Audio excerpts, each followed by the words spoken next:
Bismillahirrahmanirrahim.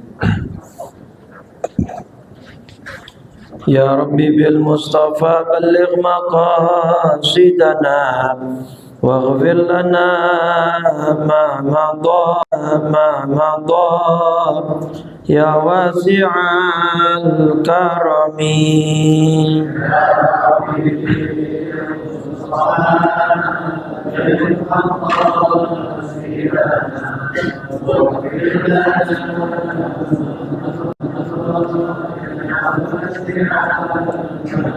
Lam yahtalim qattu taha mutlaqan abada wa ma tatha'aba aslan fi mada zamani.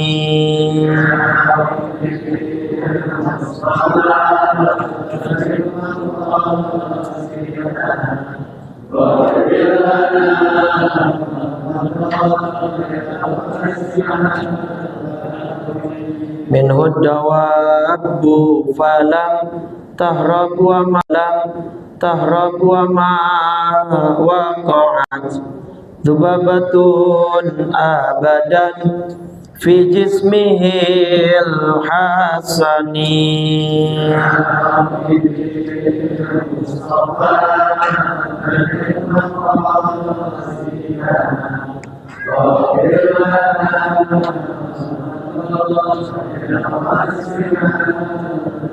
Wa qalbuhu lam yanam wal ainu qad na'asat wa la yura dhilluhu fi syamsi dhu fatini.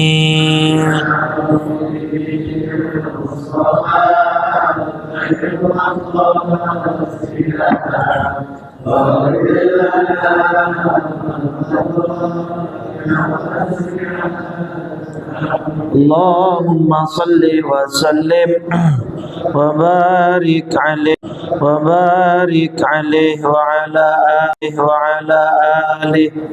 Al-Fatihah ila ruhi Rasulillah Sayyidina Muhammad ibn Abdullah wa ala alihi wa sahbihi wa mawala wa jami'i awliya'illah wa asfiya'illah khususan sadatina Abi Bakrin wa Umar wa Uthman wa Ali wa an baqiyatis sahabati wa tabi'in wa tabi'it tabi'in wa man tabi'ahum bi ihsanin ila yaumiddin wa alaina ma'ahum wa fihim bi rahmatika ya arhamar rahimin. Thumma ila ruhi al-muhajir ila Allah Ahmad bin Isa wal ustadz al-azam al-faqih al-muqaddam Muhammad ibn Ali Ba'alawi wa Syekh Abdul Rahman bin Muhammad al-Saqaf wa auladihi al-jami' wa ikhwani al-jami'. Thumma ila ruhi sahib al-ratib qutb al-irshad wa khawd al-ibad wal bilad al-habib Abdullah bin Alawi al-Haddad wa usulihim wa furu'ihim. Thumma ila ruhi muallif hadha al-kitab al-Syekh Abdullah bin Hasan bin Tahir. Thumma ila Syekh Nawawi bin Umar al-Jawi al-Bantani. Thumma ila ruhi Syekh Sayyid Abdullah bin Husain bin Tahir Ba'alawi. Thumma ila ruhi walidi Al-Hajj Ahmad Mustalih Badawi Hanafi. Thumma ila Syekh Ahmad Marzuki bin Mirsad. Thumma ila ruhi Habib Abdullah bin Mahfuz al-Haddad muassis Jami'at al-Ahqaf. Thumma ila ruhi Hababah Sakinah binti Sayyid Ali Baharun. Thumma ila ruhi min ulama'i wa ahlina jami'an. Thumma ila ruhi amwatina wa أمواتكم أموات المسلمين أجمعين أن الله الكريم تغشانا تغشاهم بالرحمة والمغفرة ويعد علينا من بركاتهم وعلومهم ونفحاتهم في الدين والدنيا والآخرة وعلى نية الفتوح والمنوح والرسوخ وتوبة النصوح وصلاح الجسد والروح وإلى حضرة النبي. الفاتحة. أعوذ بالله من الشيطان الرجيم. بسم الله الرحمن الرحيم. بالعالمين الرحمن الرحيم مالك يوم إياك نعبد وإياك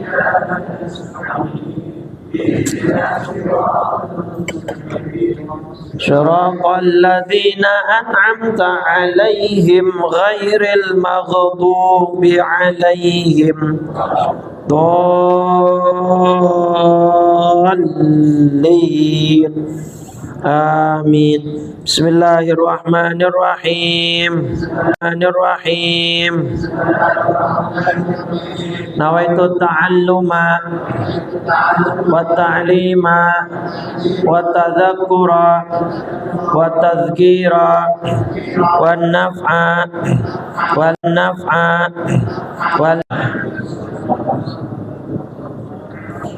الحمد لله. الحمد لله الذي جمعنا في هذا المكان تفضل علينا بنعمة الإسلام والإيمان. أشهد أن لا إله إلا الله وحده لا شريك له شهادة يثقل بها الميزان. وأشهد أن سيدنا ونبينا محمدا عبده ورسوله سيد ولد عدنان. اللهم صل وسلم وكرم وعظم على سيدنا محمد وعلى آله وأصحابه حق قدره ومقداره العظيم. سبحانك لا علم لنا إلا ما علمتنا إنك أنت العليم الحكيم. رب اشرح لي صدري ويسر لي أمري واحلل uqadatam min lisani yafqahu qawli wasaddid lisani wahdi qalbi bihaqqi sayyidina Muhammadin sallallahu alaihi wasallam. Amma ba'du. Fayayuhal hadirun wal hadirat, segenap para asatidz, para guru, para orang tua, para hujjaj, salawat teriring salam tak lupa senantiasa kita curah limpahkan kepada junjungan kita baginda Nabi besar Muhammad sallallahu alaihi wasallam beserta seluruh keluarganya,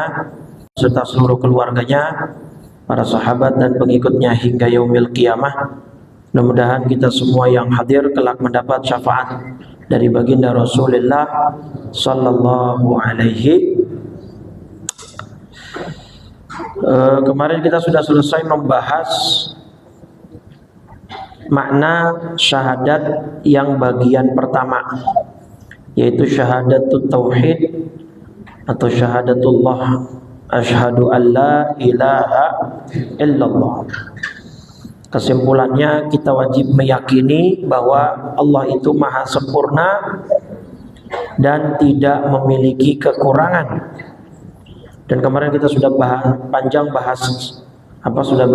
lebar bahwa Allah tidak sama dengan satu makhluk apapun. Dalilnya surat Al-Ikhlas ayat terakhir, walam yakul lahu kufuwan ahad, dan surat Asy-Syura surat 42 ayat 11 yang Allah berfirman, laisa kamitslihi syai'un wa huwas sami'ul basir. Allah itu tidak ada satupun yang serupa dengan Dia. Maka kita tidak boleh menyerupakan apapun dengan Allah atau menyerupakan Allah dengan apapun, sama aja. Tidak boleh menyerupakan apapun dengan Allah dan tidak boleh menyerupakan Allah dengan apapun. Haram ya. Karena kalau kita menyerupakan sesuatu dengan Allah atau Allah dengan sesuatu, itu namanya kita melanggar dua ayat. Ayat terakhir surat Al-Ikhlas, walam yakul lahu kufuwan ahad, bagi Allah tidak ada sekutu, tidak ada yang sama dengan Allah. Dan ini pun mirip-mirip ayatnya surat Asy-Syura surat 42 ayat 11, laisa kamitslihi syai'un wa huwas samiul basir. Kemudian kemarin ada kalimat subhanahu wa ta'ala amma yaqulu adh-dhalimuna 'uluwan kabira. Maha suci Allah dari apapun yang dikatakan orang zalim. Orang zalim di sini sebagaimana syarahnya dalam Mirqatus Su'ud karya Syekh Nawawi Banten, yang dimaksud orang zalim ini ada tiga, Pak. Yang menyamakan Allah atau kurang ajar lah dengan Allah. Pertama Yahud, yang kedua Nasara, orang-orang apa? Nasrani, dan yang ketiga musyriku Mekah. Musyriku Mekah, orang-orang musyrik di kota Mekah. Apa kezaliman mereka dan kekurangan ajaran mereka? Untuk yang dua ini ya ada di dalam Quran surat At-Taubah surat 9 ayat 30. Surat 9 surat At-Taubah ayat 30, Allah menggambarkan orang Yahudi mengatakan Nabi Uzair itu sebagai putra Allah, dan orang Nasrani mengatakan Al-Masih itu putra Allah, Nabi Isa. Jadi orang Yahudi juga punya nabi yang sempat diberi gelar atau julukan putranya Allah, itu Nabi Uzair. Pernah dengar gak kisah Nabi Uzair? Belum? Udah pernah kali baca doang. Itu ada di Quran, Bu. Al-Baqarah surat 2 ayat 259. Al-Baqarah surat 2 ayat 259. Ini kisah Nabi Uzair nih, Pak. Jadi Nabi Uzair lewat ke suatu kampung. Ya memang di sini tidak disebutkan secara eksplisit.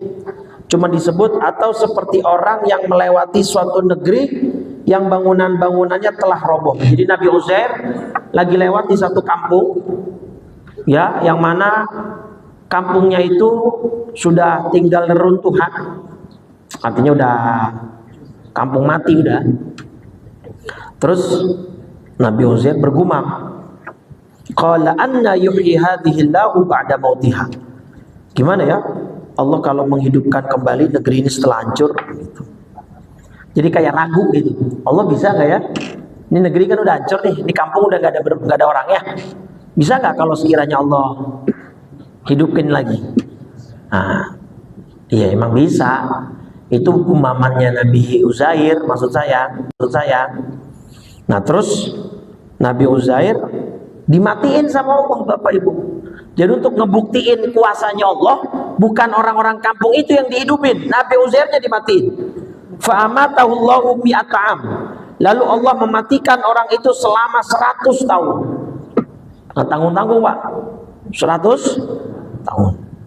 Kemudian dibangkitkan lagi atau dihidupkan lagi oleh Allah. Tsumma ba'atsah. Dihidupin lagi setelah 100 tahun mati. Bukan tidur nih. Kayak Ashabul Kahfi, bukan. Mati. Cuman 100 tahun dihidupin lagi. Terus Allah tanya, kam labithta, berapa lama kau tinggal di sini? Kata Nabi Uzair, labithtu yauman aw ba'da yaum. Kayaknya cuman kurang lebih sehari deh, atau enggak setengah hari malah. Allah berfirman, qala bal labithta mi'ata am.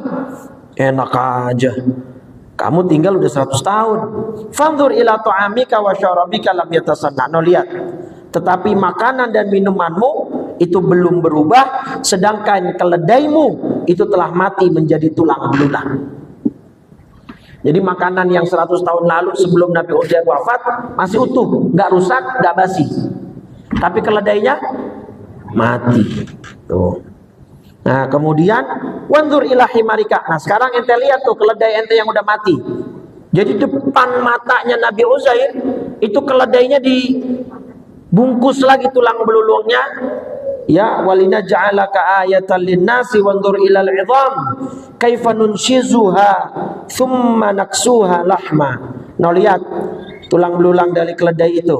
Kami akan menyusunnya kembali, kemudian kami membalutnya dengan daging. Hidup keledainya di depan matanya Nabi Uzair.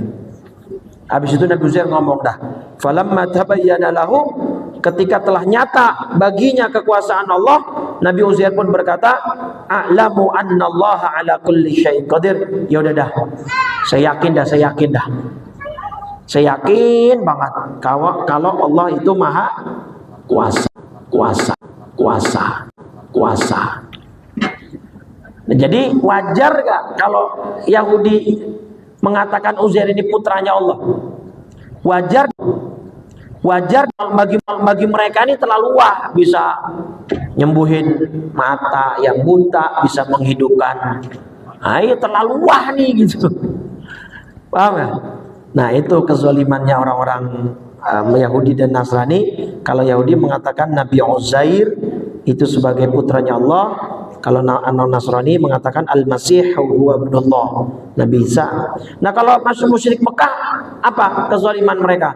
Mereka mengatakan malaikat itu putrinya Allah, Pak. Nah, ini songong nih. Jadi malaikat dibilang apa?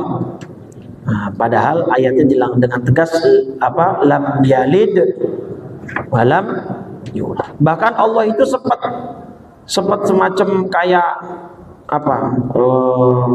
Tersinggung, Pak, sama manusia. Manusia ini songong kata Allah. Kurang ajarnya apa? Jadi ada dua hal yang bikin Allah ini tersinggung. Allah marah sama manusia. Ya. Di antara alasannya, pertama, manusia yang tidak percaya Allah itu marah, tersinggung sama orang yang nggak percaya hari akhir. Dia bilang manusia itu kan nggak dibangkitin lagi setelah mati. Jadi setelah mati udah begitu aja. Nah, itu Allah tersinggung. Kenapa tersinggung? Di dalam hadisnya,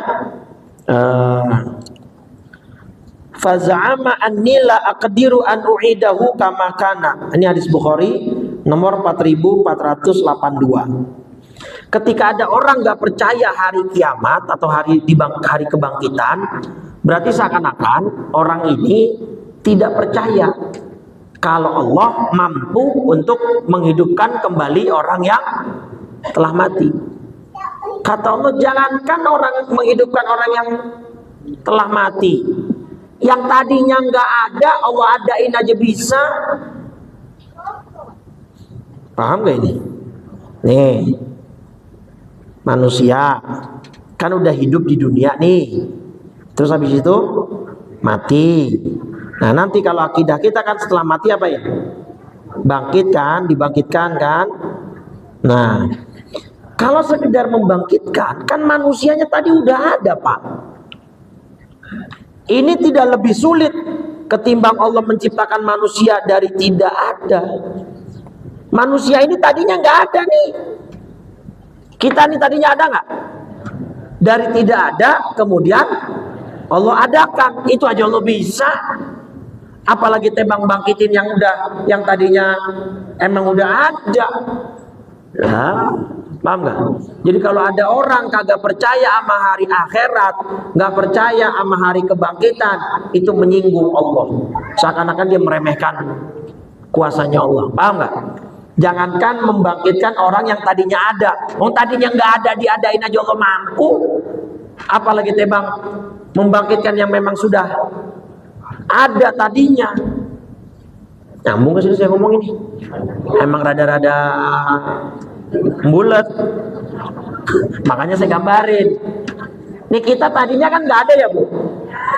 Kita nggak ada tadinya. Wah, sebelum ibu kita sama ayah kita nikah, kita di mana? Nggak ada. Yang mengadakan kita, yang menciptakan kita siapa? Nah, kita dari ketiadaan menjadi ada. Itu saja Allah bisa.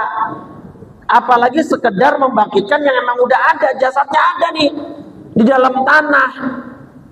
Tadinya udah ada tuh manusia, cuman Allah cabut ruhnya, ya tinggal ngebalikin. Apa susahnya? Orang tadinya aja lu kagak ada, diadain sama Allah bisa, saking gampangnya. Nah itu, jadi kalau ada orang kagak percaya hari akhirat, Allah tuh tersinggung banget Pak, marah banget. Lah dia yang kagak percaya begitu, tadinya kan dia kagak ada. Gue yang ngadain, lah sekarang dia kagak percaya, gue bisa bangkitin, bahasanya begitu. Makanya Allah marah banget, tersinggung banget. Sama yang kedua yang bikin Allah marah, ketika ada orang mengatakan saya punya anak atau saya diperanakan. Itu tadi omongannya Yahudi bilang Allah punya anak bernama Uzair, orang Nasrani Allah punya anak namanya Nabi Isa. Sedangkan orang musyrik Mekah mengatakan Allah punya putri namanya malaikat jenisnya. Nah ini Allah marah banget, tersinggung banget, gitu ya. Maka Allah selamatkan kita dari hal yang demikian. Dah. Kemarin juga udah sampai sini kan kita bahas ya. Wa makna bismillahirrahmanirrahim qala Syekhul Muallif rahimahullahu taala wa adaman naf'a bihi wa bi barakati ulumihi wa bikum fid dharain amin. Wa makna asyhadu anna Muhammadar Rasulullah. Makna syahadat yang kedua, aku bersaksi bahwa Nabi Muhammad SAW utusan Allah. Kita percepat karena kemarin sudah. Anta'lama, engkau mengetahui. Wa ta'taqidah, engkau beriktikad, berkeyakinan. Wa tusaddiqah, engkau membenarkan. Wa tu'mina, dan engkau beriman bahwa anna sayyidana, Tuhan kami, wa nabiyyana, nabi kami, Muhammad bin Abdullah bin Abdul Muttalib ibni Hashim ibni Abdi Manaf al-Qurashi, huwa Abdullah, itu adalah hambanya Allah, wa rasuluh, dan sekaligus utusan Allah, ila jami'il khalqi, yang diutus kepada seluruh makhluk, seluruh. Ketika itu namanya makhluk, maka Nabi Muhammad diutus. Cuman yang dapat tanggung jawab syariat cuma dua jenis, manusia dan jin. Binatang kena wajib tanggung jawab syariat ya, tumbuhan. Tapi Nabi Muhammad diutus kepada mereka untuk menebar kasih sayang. Kan banyak kasusnya. Ada onta lagi ngamuk, semua orang takut mendekat. Nabi udah diperingatkan jangan mendekat. Boro-boro Nabi megang tuh onta. Dari jauh tuh onta ngeliat Nabi udah tunduk Pak. Tiang masjid. Ini kalau kita kan tiang zaman sekarang pakainya apa? Beton kan ya? Kalau kita tiang beton. Dulu zaman Nabi masjid itu tiangnya pakai batang pohon korma buat penyangga. Nah, salah satu batang korma yang paling depan itu biasa Nabi jadikan tumpuan buat apa? Buat khutbah. Ini di hadis Bukhari nomor 3584. Tumpuan buat apa? Khutbah. Kemudian begitu Nabi selesai khutbah, ada orang yang menghampiri Nabi. Ada yang bilang perempuan, ada yang bilang laki-laki. Ya Rasulullah, ala naj'alu laka mimbaron. Ya Rasul, gimana kalau kita buatin mimbar? Jadi Nabi kan selama ini khutbahnya di mana? Di tiang yang terbuat dari batang pohon korma. Batang pohon korma, bukan pohon kormanya. Pohon kormanya udah nggak ada, batangnya dipakai. Artinya bukan pohon hidup, bukan. Terus tiba-tiba ada orang yang menawarkan, ya Rasul, gimana kalau kita bikinin mimbar? Nah ini juga pelajaran nih Pak. Jadi kudu peka, kudu idem sama kondisi orang lain, termasuk apalagi guru siapapun dan guru apapun, guru anak-anak ngaji kita. Makanya saya punya cerita tuh, seorang kiai yang saya kenal mau bangun pondok butuh biaya besar, akhirnya jual mobil. Karena mobilnya dijual, ceramah, taklim kemana-mana dianterin sama muridnya naik motor. Selesai pengajian, kiainya salah satu jamaahnya Pak Haji nyamperin, Pak Kiai, saya mau ini dong, minjem KTP-nya. Nah, buat apaan Pak Haji? KTP saya udah saya pinjam sini, ntar sore saya pulangin. Begitu sore dipulangin ditanya lagi, Ji buat apaan sih KTP saya? Udah pakai anteng-anteng aja di rumah, ntar 5 hari ke depan bakal ada tamu, tolong bukain pintu ya. Begitu 5 hari ke depan ada orang dari showroom mobil Pak, ngantar mobil baru ternyata. Jadi rupanya tuh Pak Haji minjem KTP Kiai buat beliin mobil baru, minjem KTP buat keperluan itunya, surat-suratnya STNK BPKB. Nggak diminta, Pak Kiainya mah nggak minta, cuman dia peka ngelihat Kiainya berjuang buat bangun pondok, mobilnya dijual. Nah dia punya inisiatif, lagi emang duitnya ada. Ya, dia punya inisiatif untuk membeliin Kiainya. Nah itu kan berarti kepekaan Pak, sosial. Paham gak sih? Jangan-jangan habis talim ada yang minjem KTP saya ini. Buat pinjol ya? Aduh. Tapi emang Pak, Nabi Muhammad SAW ini orang yang paling peka Pak. Ini sebelum kita masuk ke yang hadis tentang tiang ini, sedikit saya mau nyinggung karena masalah kepekaan sosial ya. Ini hadis Bukhari juga nih, ya, hadis Bukhari tentang Nabi dan Abu Hurairah Pak. Ini cerita menarik Pak, ya, di hadis Bukhari 6452. Jadi kisahnya gini, Abu Hurairah itu Pak, Abu Hurairah itu adalah Ashabus Suffah. Ashabus Suffah. Ashabus Suffah itu apa? Orang yang tinggalnya di pelataran masjid. Masjid itu Masjid Nabawi. Jadi mohon maaf kalau bahasa kita sekarangnya homeless dan plus jobless. Iya, Abu Hurairah itu gak punya rumah, gak punya kerjaan. Tapi dengan berkahnya beliau begitu, kita bisa dapat banyak hadis Nabi Bapak Ibu. Perawi paling banyak itu nomor 1 Abu Hurairah, nomor 2 Siti Aisyah. Tanpa 2 orang ini, kita nggak bakal banyak kerekam tuh kehidupan Nabi. Tapi barokahnya Abu Hurairah nggak punya pekerjaan, jadi Nabi kemana-mana ngintil beliau. Jadi Nabi ngerjain apa, direkam, diceritain, jadi hadis perbuatan. Nabi ngomong, Nabi Hurairah dengar, disampaikan lagi, jadi hadis perkataan. Iya nggak? Kalau semua sahabat, maka kata Abu Hurairah, sahabat-sahabat Ansor Muhajirin pada sibuk dengan kerjaannya masing-masing, gitu. Nah, Abu Hurairah satu hari kelaparan Pak, kelaparan bang, saking kelaparannya. Di sini in kuntu la'atamidu bikabidi 'alal ard. Saya bertumpuan dengan perut saya di bumi. Maksudnya apa? Ngelesoran, tiduran. Ya dari saking apanya? Lemesnya, laparnya. Tapi beliau nyari tempat ngelesorannya di pinggir jalan. Ya.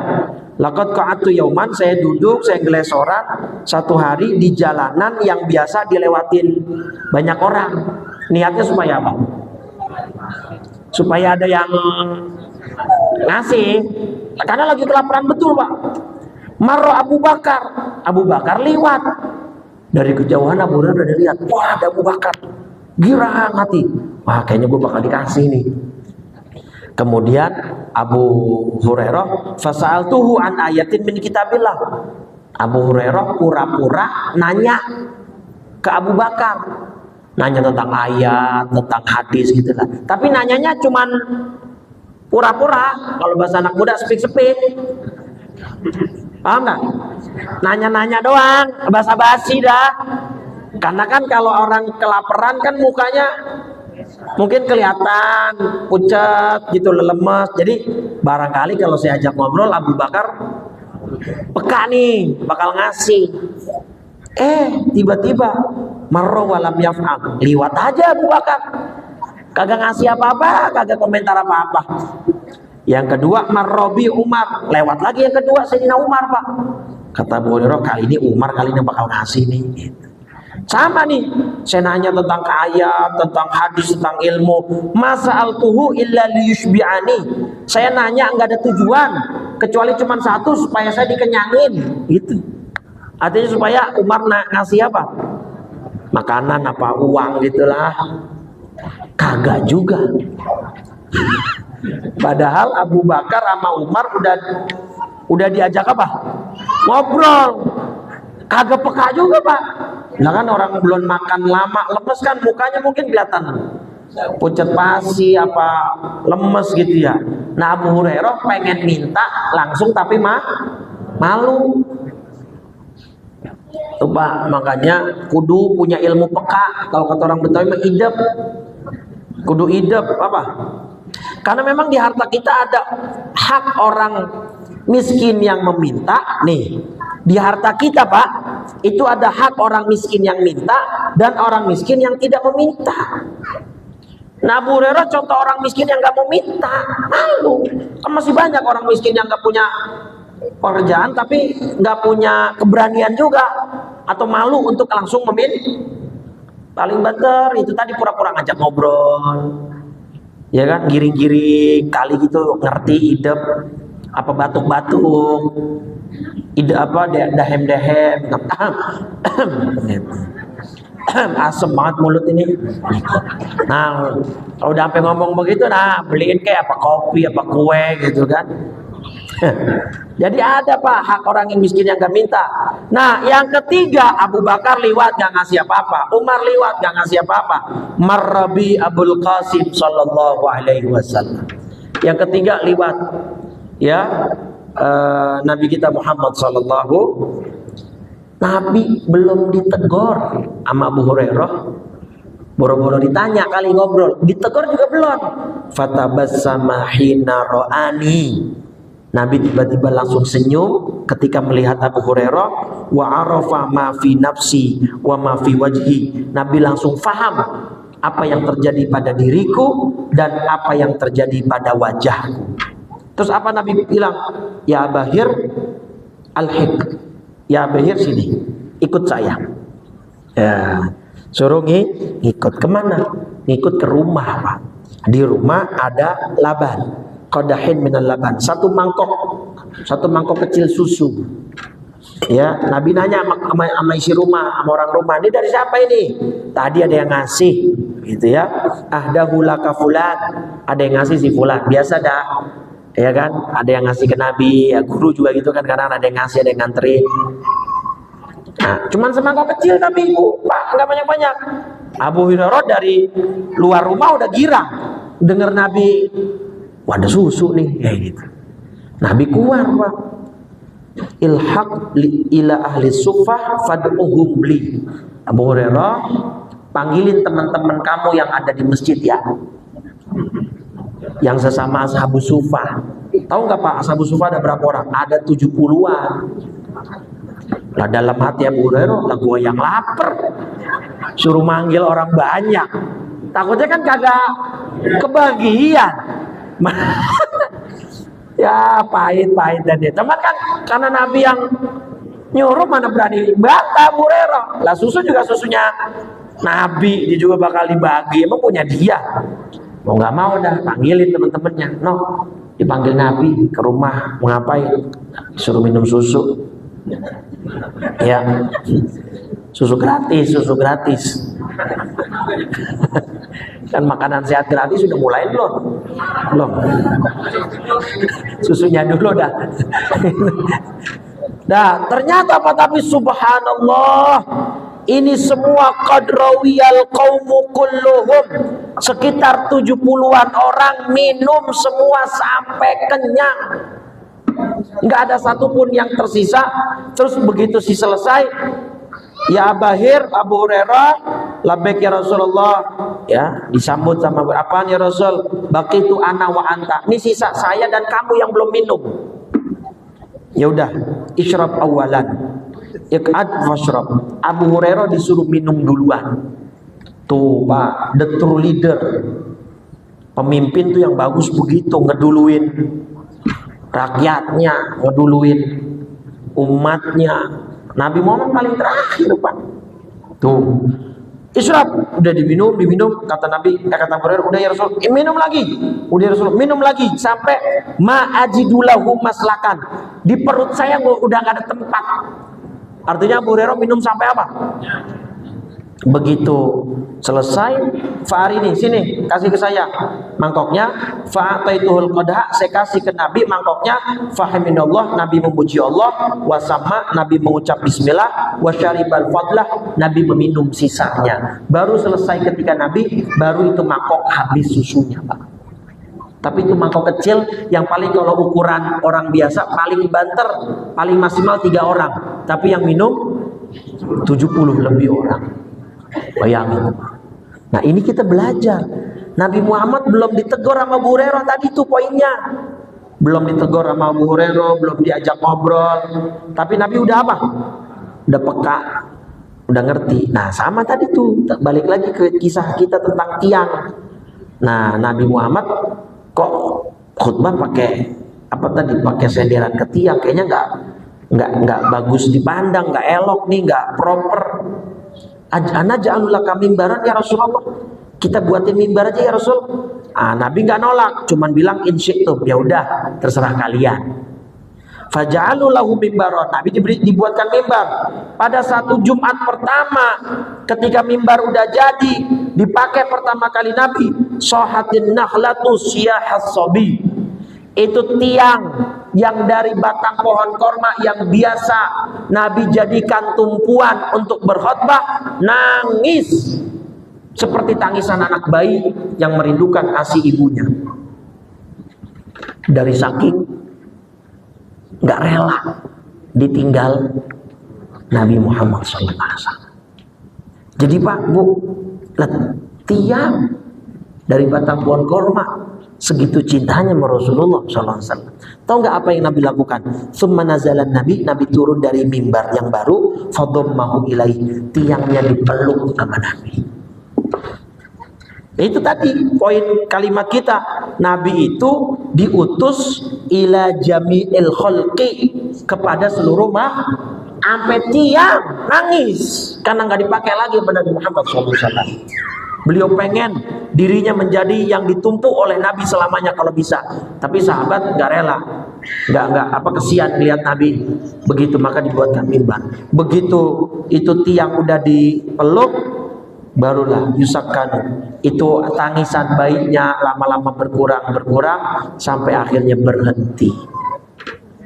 Lah Pak Bu, tiang nggak punya mata, nggak punya telinga, nggak punya akal, nggak punya kolbu, tapi sebegitu rindunya kepada Rasulullah SAW. Kita manusia, ini manusia semua kan ini? Manusia semua bukan? Ya Allah, maksud saya begini, masa kita kalah rindunya sama benda mati kepada Rasulullah SAW, betul nggak? Lah kudunya yang paling rindu, kudunya siapa? Lah kita. Ini tiang masjid nggak butuh syafaat karena namanya benda mati, nggak kena kewajiban syariat. Yang lebih membutuhkan syafaat Nabi siapa? Lah kita manusia, kudunya yang lebih harus merindukan Nabi siapa? Kita. Makanya besok Maulid pada datang. Sono arahnya ini ke sono. Tanggal berapa? 23 November hari Sabtu. Iya, 1 bulan lagi kurang lebih. Mudah-mudahan panjang umur, sehat walafiat. Gitu Pak. Jadi benda mati itu semua begitu. Nah maka Nabi Muhammad SAW itu yang perlu kita yakini, diutus kepada seluruh makhluk. Jadi jangankan benda mati, tadi tuh onta ngamuk ngelihat Nabi tunduk. Bahkan ada satu riwayat, binatang korban, hewan korban, begitu tahu tukang jagalnya Nabi, bukan pada kabur Pak, antri, nggak pakai diikat kata sahabat, ngantri. Kalau kita kan pada kabur, ada yang nyebur kali, ada yang masuk rumah, pada stres kan. Memang adabnya dalam Islam kalau kita potong korban kan hewan yang lain nggak boleh melihat prosesnya Pak. Di tempat yang lain atau setidaknya kalau satu tempat dialingin pakai satir, pakai hijab biar dia kagak ngeliat. Bagusnya emang dipindahin di tempat yang beda, karena suara tangisannya juga dia dengar walaupun dia nggak lihat tuh. Ah, temen gue diapain itu ya? Habis ini gua nih romannya. Makanya banyak sapi pada apa? Ngamuk. Lah ini Nabi pada berjejer ngantri, pengen dipotong dengan tangan mulianya Nabi Muhammad SAW. Kalau ini kagak yang megangin, mereka ngerebahin diri sendiri. Ngerebahin diri sendiri, Pak. Subhanallah. Maka dikatakan Gus Bah kalau nggak salah juga pernah menyinggung, semua alam semesta ini tunduk kepada Nabi Muhammad SAW. Itu sudah sunnatullah, itu sudah ketentuan Allah. Nah kan bukannya ditawarin tuh ketika penduduk Taif menimpukin Nabi. Ditawarin apa Nabi Muhammad? Penduduk Taif mau diapain? Digencet pakai batu, pakai gunung. Nah, itu kan. Atau Nabi ditawarkan gunung berubah jadi apa? Emas. Semua makhluk itu tunduk kepada Nabi Muhammad SAW. Cuma Nabi tidak memilih kehidupan yang mewah, yang megah. Nabi kaya, Pak. Loh, kalau bisa kaya banget. Kalau bisa melebihi Nabi Sulaiman bahkan. Kalau Nabi mau. Makanya Nabi ketika ditawarin gunung berubah jadi emas, nggak mau. Maka udah paling bener, pantas banget kita nggak mungkin jadi Nabi, Pak. Loh, kalau kita yang jadi Nabi ditawarin gunung berubah jadi emas, kalau bisa jangan satu gunung, semuanya berubah jadi emas, berubah jadi emas. Ya Allah, dah itu ya yang harus diyakini itu, Pak. Masa kita kalah sama apa benda mati, masa kita kalah sama makanya salah satu dalil Qur'annya tentang tiang masjid tadi itu, Pak, surat apa? Al-Isra surat 17 ayat 44. Nih. Wa im min syai'in illa yusabbihu bihamdi. Tidak ada sesuatu pun melainkan bertasbih dengan memuji Allah. Walakin la tafqahuna tasbihahum, hanya saja kamu tidak mengerti tasbih mereka. Maksudnya tasbih itu ya pujian, termasuk sholawat. Ya, sholawat itu kan perintah dari Allah kan. Nah, maka ya itu sholawatnya benda mati merindukan Nabi Muhammad SAW. Awan Nabi lagi dagang ke Syam, ngelindungi Nabi biar gak kena apa. Nah itu kan udah alam semesta tunduk, Pak, kepada Nabi Muhammad SAW. Itu makanya bahkan kalau diurut-urut lagi, kenapa seluruh penghuni langit disuruh sujud ke Nabi Adam? Karena di dalam diri Nabi Adam ada nurnya Nabi Muhammad SAW. Itu nurnya Nabi Muhammad udah ada tuh, udah diciptain. Bahkan Nabi Adam diampunin dosanya sama Allah gara-gara bawa-bawa nama Nabi Muhammad kan. Ketika melihat ke tiang-tiang arsy, faida qawaimul arsy, tiang-tiang arsy maktuban bertuliskan la ilaha illallah Muhammadur. Itu ada riwayatnya. Sudah saya sampaikan di dalam kitab Qasasul Anbiya. Ditanya sama Allah, "Kaifa arafta Muhammadan wa lam akhluqhu ba'du?" Nih. Ya, Allah tanya, dari mana kamu tahu tentang Muhammad? Kaifa arafta Muhammadan wa lam akhluqhu ba'du? Dari mana kamu tahu tentang nama Muhammad padahal belum saya ciptakan? Itu tadi tuh.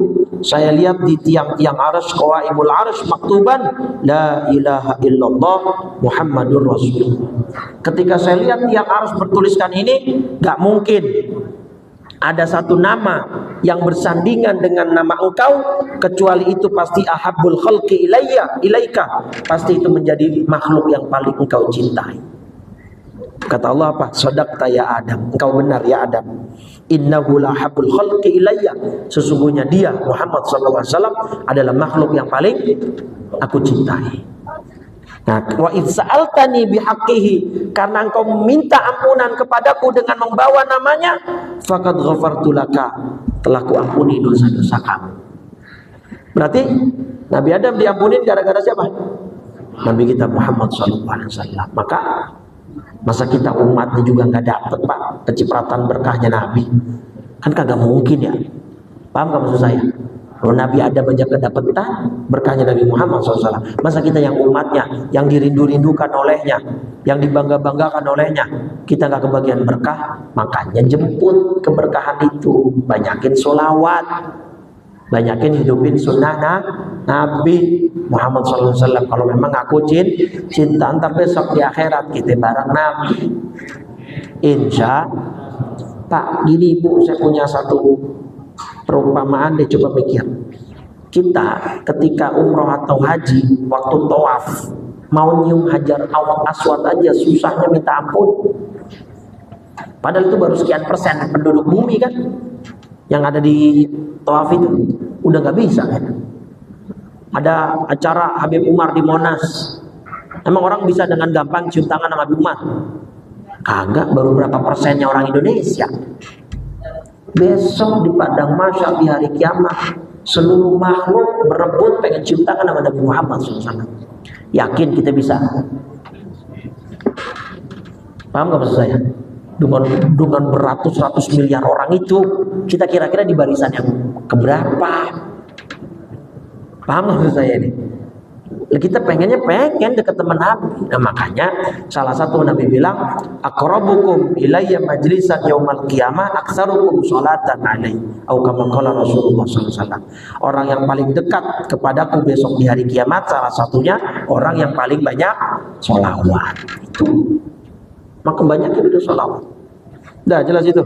Jadi kita harus meyakini bahwa Nabi Muhammad SAW itu diutus kepada seluruh makhluk. Cuma nanti makhluk yang punya tanggung jawab syariat cuma dua. Wa ma khalaqtul jinna wal insa illa liya'budun. Jadi yang disuruh ibadah cuma siapa? Manusia dan jin. Ibadah yang mendapatkan tanggung jawab, ada dosa, ada pahala. Sedangkan makhluk yang lain ibadah, tapi nggak ada pilihan. Malaikat ada yang diciptain sujud terus. Bener gak? Tumbuhan tasbih terus sudah. Benda mati berzikir terus sudah. Nggak ada tumbuhan maksiat. Ada tumbuhan maksiat. Bagaimana maksiatnya dia? Benda mati maksiat, bagaimana maksiatnya? Nggak ada. Yang maksiat kalau nggak manusia, ya jin. Cuma dua itu yang dibebankan syariat, gitu ya. Tapi Nabi diutus kepada seluruh makhluk. Wa ma arsalnaka illa rahmatan lil alamin, semesta alam, bukan cuma manusia dan jin. Jadi diutusnya Nabi untuk semesta alam, termasuk benda mati dan makhluk-makhluk yang lain. Ya, mudah-mudahan kita besok bisa bersama Rasulullah SAW.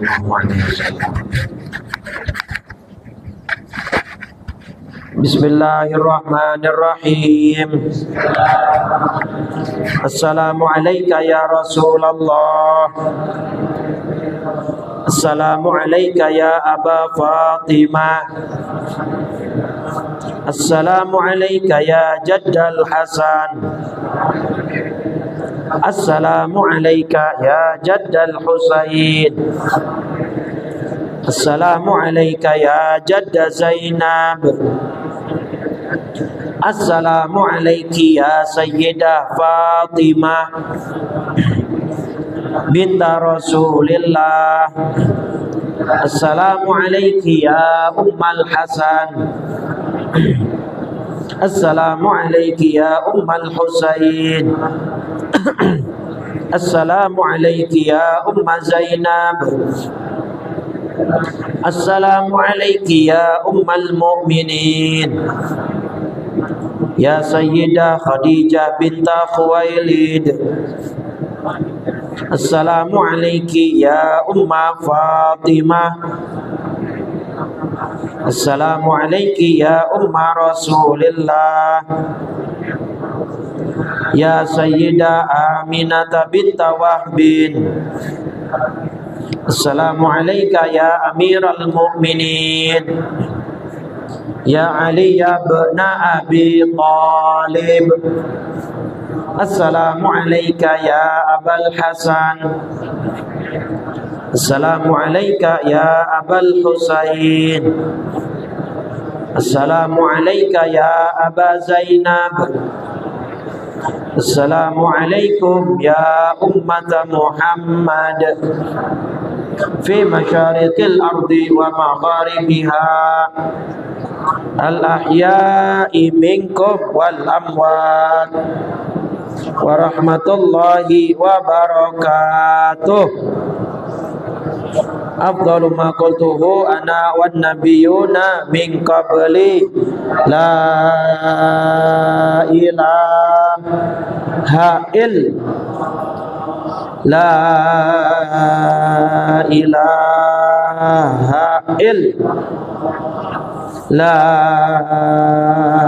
ilaha Muhammadur Rasulullah sallallahu alaihi wasallam kalimatu haqqin 'alaiha nahya wa 'alaiha namut wa biha numat insyaallah taala minal aminin. Allahumma arzuqna sa'adatad darain wa la tahrimna ziyaratal haramain. Allahumma arzuqna fid dunya ziyaratah wa fil akhirati syafa'atah wa la tahrimna fil jinani ru'yatah. Rabbana la tuzigh qulubana ba'da idh hadaitana wa hab lana min ladunka rahmah innaka antal wahhab ya muqallibal qulub tsabbit qulubana ala dinika wa ta'atik.